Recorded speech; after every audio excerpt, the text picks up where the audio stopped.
coach, we back at it. The Patrick Gayle show, we back at it, doing it one more again. Albany State men's basketball. School starts next week. Guys are returning to campus. Coach Gayle doing his thing. So I'm in Ohio. One of our biggest fans is very popular in Ohio, Coach. I'm up here doing my thing. Cincinnati Open tennis. Then I'm gonna come back down the road to Atlanta and prepare for the year ahead. SWAC MEAC, MTSU football, Georgia Tech football. Then we leading into Hawk stuff starting media day, Coach. It's crazy, Coach. You're a busy guy, but you've been busy all summer. Coach Boss. Yes, sir. Yes, sir. Coach, we in there getting it again, man. Coach, for you, summer went by fast for us, man. So Yes. already. Well, that's what happens when you're busy, my guy. You just been a busy guy, man. And I've been rooting for you and been a big fan, man. I stay on your social media, man, because I am a fan, not a hater, a fan. Real one, Coach. You're a winner, Coach. You ain't a hater. Like we got two haters out here, Coach, and it's still your birthday month, Coach. So, Coach, how was your party, Coach? You had a good party. How was that, Coach? How was the birthday, man? Talk to us about that, Coach. Yo, you know what? You know what, Coach? It was fun, man. You know what's funny though?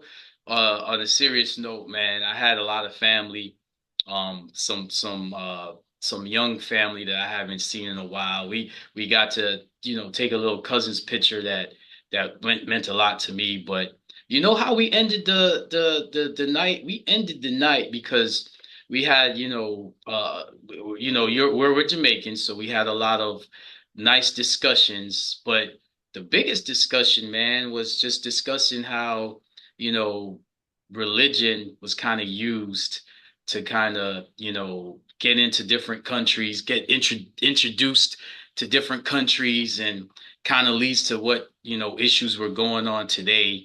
And just just me and people in my family professing their faith. And then, people in my family also professing that, we gotta wake up. We gotta wake up and we gotta start, not using, religion as a crutch. So it was a great night, man. The Lord blessed me not only with family, but the Lord blessed me to kind of, spread the word. So I had a great time, great time, great time. It's also, like you said, man, it's about your actions. That's what your words too. It's about your There actions. you go. There you You go. know, There you go. it's like for me, it's about actions. You can tell me all day, I gotta see it. That's right. And that's That's something right. that I'm big on. I'm like Missouri, I show me. I'm like Missouri, I show me. You know what I'm saying? That's right. And You know what's like funny? It's right. We basically had church. That's a great way of saying it. We basically had church that night. We had worship that night. That's right. and I know it's probably just some nice dances. Now, Coach, this something you know about me, Coach. You're gonna love this. I used to be the men's choir director. No way. We learn something about you every show. You used to be the choir director? Yes, Coach. Yo. I was the dude do, hey, we gonna go up here, bring it up, bring it up, bring it up, bring it up. Let's go down. So you got all these talents that you just, you bring out and you showcase and expose every show, man. That's what I'm talking about. Like, yeah, Coach, every Thursday, Sunday, I was the dude because in my youth, in my younger days, I was in the music a lot. You know what I'm saying? Right. I did music publishing. I made beats, get on a Wow. little the synthesizer, get on the little keyboard. So, and Coach, I would get on the piano. Remember a song "It Ain't My Fault"? Yeah. I would get on little see go. The devil be there. It ain't my. The devil be there. But I would what's take funny though? hip hop A songs lot of in church songs. I was about to say a lot of churches, man, they would love to have that type of energy to bring in our young people. And that's part of what we discuss, man. Like people like you doing it. You mentor so many young people, man. That's why I'm so happy to be, working for you and with you, and just being at your disposal. People got it twisted, man. You are the commands. I'm just here to do whatever you tell me to do. And by the way, I appreciate the birthday gift, Coach Boss. Big time. You are first class.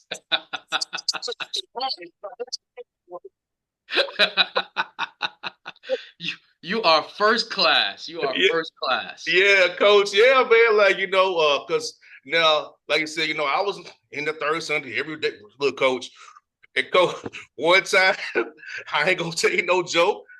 The hot mic called me cursing out one of my It wouldn't be you without that.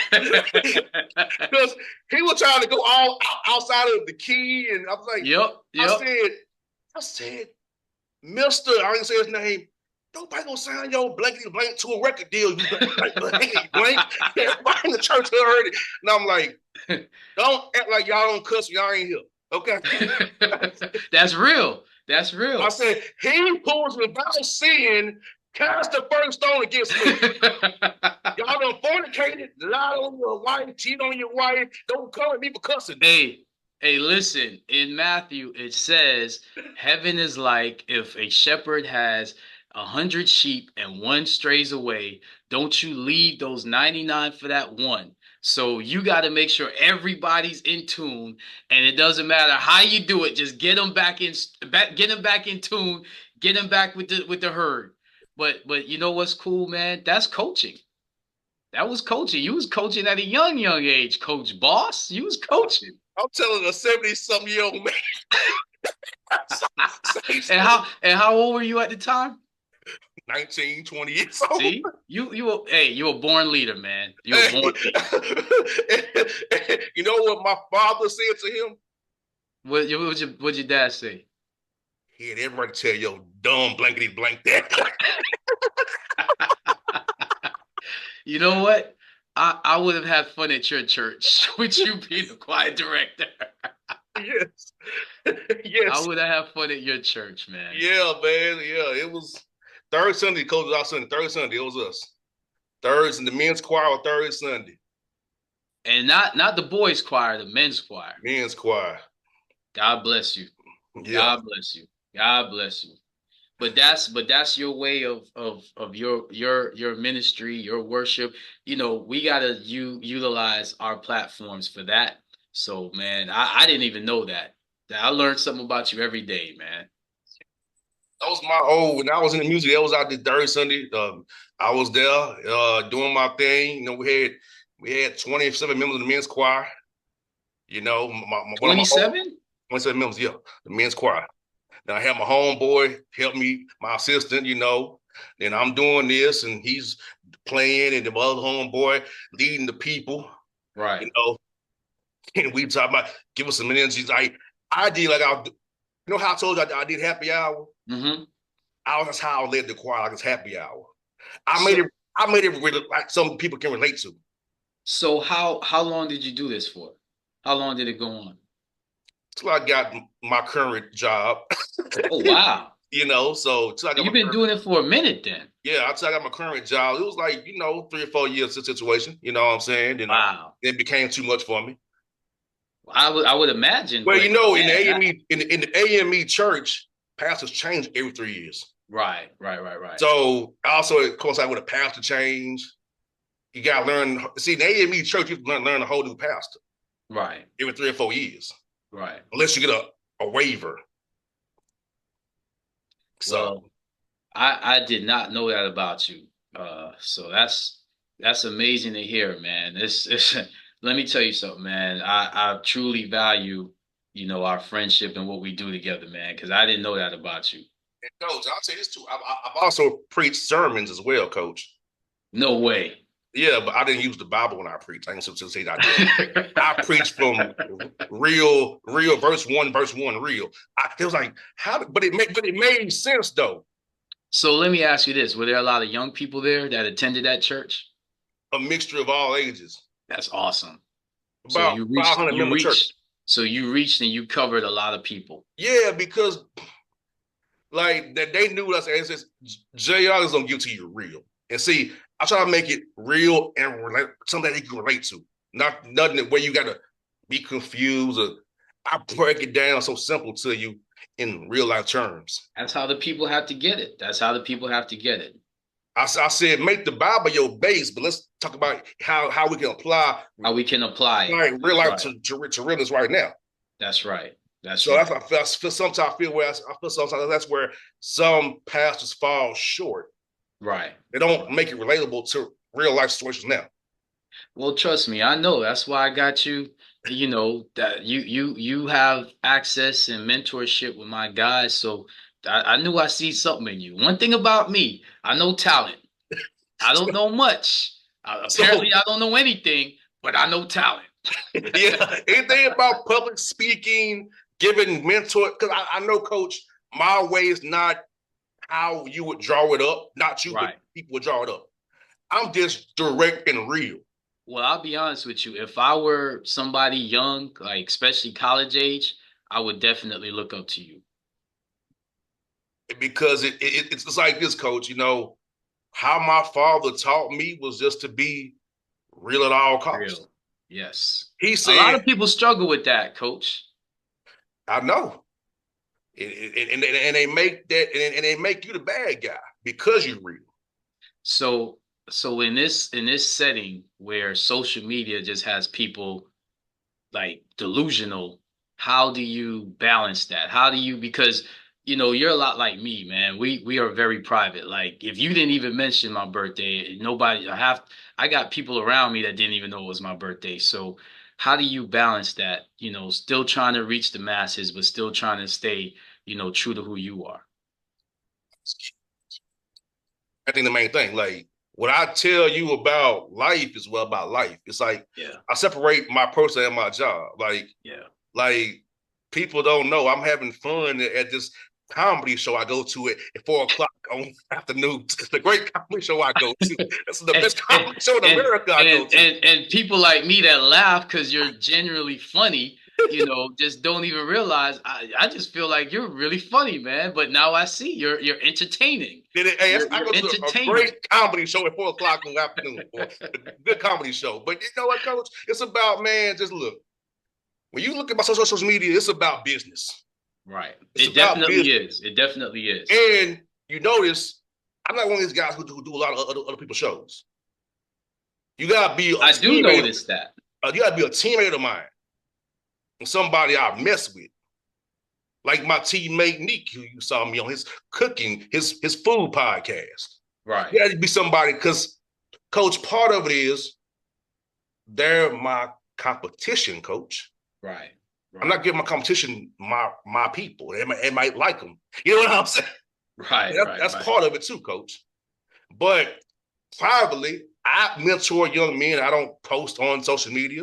I mentor young men who people know who they are. I just don't discuss it because you just don't talk about it. Just do the work. And I think that's awesome about you, because you do a lot of things. Like we just found out today that you were a men's choir director. You do a lot of things and help a lot of people, and you're in so many things, but you don't really brag or talk about it. You just talk about what the issues are and what we have to do to get better as a people, what we have to what we have to do to get better as men, as mentors. I mean, that's a good point. And I wish more people would like that, man, because honestly, if you look at my social media, man, a lot of it is what you just said, is business. Like there's some coaches who've gotten fired. I hang out with them. You don't see posted picture. I was hanging out with this guy and Blase Skippy. There are guys who, I go to their houses and sit down with them for hours and talk. Right. But you're not gonna see it on social media. Right. Like, like people were shocked to see me with Derek Mason at their media day. He was MTSU. Well, me and Derek Mason have been friends for years. Yeah. And I'm gonna show support my and what did I tell you? Y'all look like y'all had great chemistry too. Yeah. Known the man for years. Yeah. Like at Vanderbilt, it wasn't many black dudes covering Vanderbilt football. That's true. That is so true.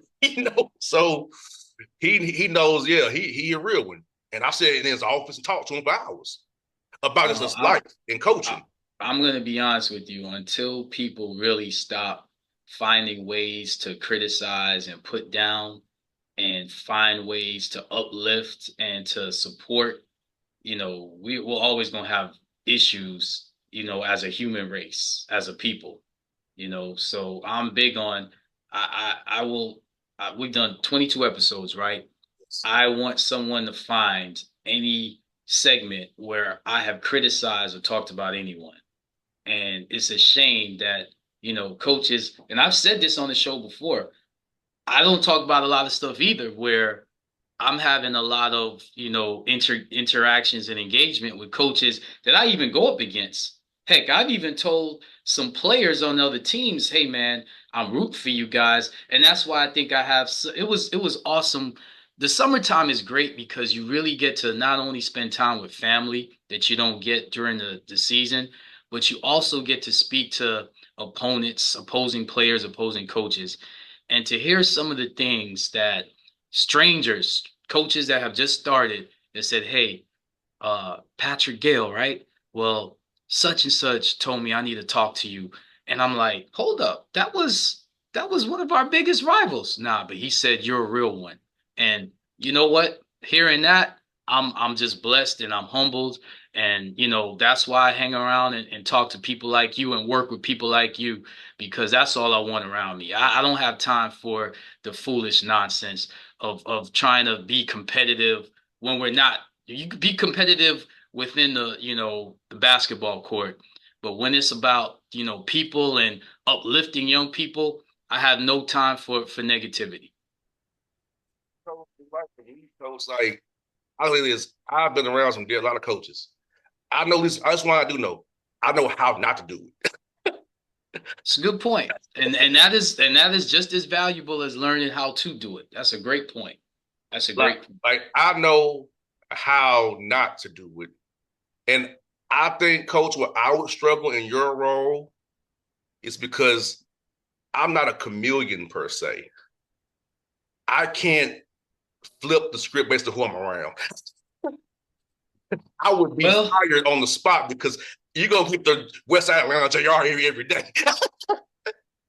you know what's funny, Coach Boss. You know that my one of my favorite coaches. I'm actually after this, just like you, I'm gonna go, break bread with a coach that I battled for years. And, you know, you got people that root for when coaches are having a tough season, and this is for all my coaches. I usually try to address young people. This for my coaches, especially the coaches that are in unfair situations. You have coaches that will root for your downfall so it doesn't expose them. And you have coaches that know what you do, how much you put in, and just send you, you know, words of encouragement. And this coach that I'm meeting with, he's fiery. He'll cuss you out in a second.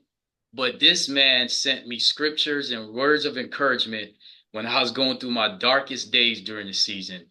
And you'll never think it was that guy. Because I mean, we would go at it for years, and that's what I'm all about. And this has got nothing to do with Albany State or whatever. This is Patrick Gayle and another coach just coming together and breaking bread. And that's what I'm all about. I root for everybody. I don't care. I don't have to win and you lose for me to feel good or for me to get glory. If we both win, sometimes I tell my guys all the time, winning is bigger than the scoreboard, you know. And to me, what you just said is winning. You're an upstanding man. You have high integrity, and to me, you're a winner. So I'll take that for what it is, Coach. No doubt, man. No doubt. And like you said, Coach, like winning comes in different forms. Like when people only focus on somebody's record, that's only one piece of it. You can Well, still be winning off the court with a record that you might think is bad. Well, you don't know the record, what they got to deal with to get the record. Because I know, being at HBCU school, a lot of time the records don't really talk about the impact you having. Because especially at the D1 level, you got to play level 12 guarantee games just to raise money for your school. absolutely, So absolutely. when you talk about somebody's record, it's like, do you realize what they had to go through? Well, it's funny because when I first got here, I was actually told that by one of the coaches, and they said, and they actually taught me what you just said, because this is my first HBCU. The previous school, it was an NAI, and it's a very big time NAI right now, and I'm proud to say that we had something to do with that it being a brand, but you do have a lot that you have a lot of unique issues, at an HBCU. But I will also say this. I've had lawyers, teachers, administrators, managers all say the same thing in emails and just meeting people. If it weren't for my coach at my HBCU. So this is season number 7 for me. I'm so blessed and I'm so, humbled and happy that the Lord still has me in a seat to coach. And that's why I said this show's probably dedicated to all my coaches out there that get unfairly criticized, unfairly railroaded, unfairly put in situations. And unfortunately, it's a lot unique to HBCUs than any other schools. Keep pushing, because what you do touch young people. That's the record that matters. And I read it in the Bible, man. What you sow on earth, what you bind on earth, will be bound in heaven, will be reaped in heaven. It does not matter what man says. It only matters what the Lord says. And when you look in the mirror, that's you talking to your creator. So it does not matter what man says. I've never worried about what man says. All my life, men have said nothing to put me down, because most men, that's what they do to make themselves feel like a man. But a real man is worried about uplifting. And that's why I say I pray for everyone, because I know that I have to look myself in the mirror, and I cannot, the Bible also teaches about forgiveness. You don't just forgive 7 times, but 70 times 7. Doesn't matter how much a man has done against you. So I have no animosity towards anyone, because I got to look myself in the mirror. Forget about looking at another man. That muscle don't make you a man. I want to tell y'all that. Well, I'll tell you what, I've worked in a hospital. I've seen a lot of people that have lost their lives or have been debilitated. So you never should worry about anything on earth, because you go see some people in the hospital that have had one instant change their whole life. You better get right with the Lord. No doubt. And it was crazy, coach, this coach, man. Like, look, people just don't understand. Like, Jamaica got hit by a storm in the Caribbean right now.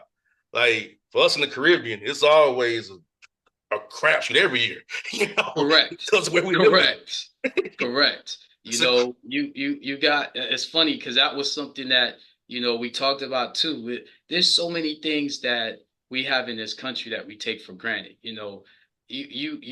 Healthcare, infrastructure, this, you honestly, there are people in other countries that just don't understand how people starve, when you have so much access to food. There's so much food that's thrown out every day in supermarkets and restaurants. So, I actually, spoke to somebody, recently, that was homeless, and just, talking to them, praying with them, and, they get it, coach, because kind of what you just touched on, they appreciate life because life is so hard. When you're not in a nice pampered situation, sometimes that's the best thing for you, because you actually appreciate you come into this world with what the Lord gave you, which is your mind. And if you have your mind and your health, you don't talk about nonsense about other things. When you're debilitated, that's when you really can appreciate little things. And I try every day to tell my young guys, appreciate life. Appreciate your mom. Appreciate the fact that you can talk to mom. Appreciate those things. That's what matters. Go to the Hawks games, it's crazy. That railroad track where the arena is, my dad couldn't cross that as a kid. Exactly. Gulch, you couldn't. Exactly. I know that whenever I go to work, like, my dad can cross these tracks. And now homeless people have been moved out, and because they're building Centennial Yards now, this whole development of house ownership group is building right across the street from the arena, which is going to take away to move the homeless out. I never understood why all the food from the Swedes, just go give the people outside some food. They will never do it. So what you said, Coach, I see it at the games. All the food that they don't get used from the suites and the clubs. Just go outside and bless them. But it gets thrown away, as you said, Coach. Yeah, All and that, it's a shame. all It's a that shame, catering. man. We have to, and that's what I was talking about earlier, man. And the coach, and again, I'm addressing coaches because I know there's a lot of coaches, man, that have been put in some unfair situations, man. Keep plugging. What you do matters, and the record that matters the most is when you see your creator, and your creator is going to ask you of an account of what you've done on this earth. They're not going to ask about money. They're not going to ask about cars. They're not going to ask about your record. They're going to ask about how many people have you had the chance to touch people. How have you touched them? And did you broadcast it? That's another thing. Were you humble about it? Did you actually do it? And I seen everything. So I don't need you to broadcast to the world. I need you to broadcast the message. And I have to say this, man. A lot of athletes, professional athletes, a lot of young professional athletes, man, they get it, man. They get it. They're not afraid to speak about their faith. They're not afraid to talk about, giving the Lord the glory. They get it, man. It's almost like these younger athletes have a humility that I can appreciate that I have to shout out. Close up there, folks. Episode 22, Deuce Deuce, the Patrick Gayle show. 22. We're coming back with 23, the Jordan or the LeBron show. I don't know which one it is, but 2 or 3 is 5, Coach. I know that too. So we're going to come back with that down the road here. School starts and season gets near the schedule. We're coming out soon. So the Rams got something coming. The Rams got something coming for you. Hey, all I can say is Coach Boss. All right, folks. We out. Coach. See you soon, Coach.